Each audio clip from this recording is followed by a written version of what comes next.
Man power, আমাদের যে মানব সম্পদ, হিউম্যান রিসোর্স, এটাকে ডেভেলপ করে আপনাদের যেতে হবে। যেটা পারবেন না সেটাকে পরবর্তী নির্বাচিত গভর্নমেন্টের কাছে রেখে যেতে হবে, যে তারা যেন করে, তাদের কাছে আপনারা এটা রেখে যাবেন। তাহলে মানুষ চাইলে বিশ্ব জয় করতে পারে, আর মানুষকে হারাতে পারে কেউ?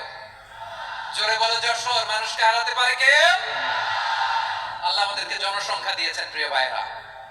এই জনসংখ্যা অনেক বড় সম্পদ, এটা আমাদের জন্য অভিশাপ নয়, আশীর্বাদ। আমাদের জনসংখ্যাকে যদি আমরা জনশক্তিতে রূপান্তর করতে পারি, আজকে বাংলাদেশ যে অবস্থানে দাঁড়িয়ে আছে, বাংলাদেশ তার 20 গুণ উন্নতির শিখরে চলে যাবে। চিল্লায় বলো ঠিক কিনা?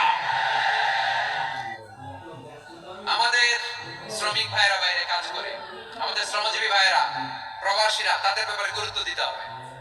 আমাদের শ্রমের দাম সবচেয়ে কম, সবচেয়ে কম। তারা এম্বাসিতে গুরুত্ব পায় না, এয়ারপোর্টে গুরুত্ব পায় না। এই সরকার অবশ্য তাদেরকে অনেক গুরুত্ব দিচ্ছে।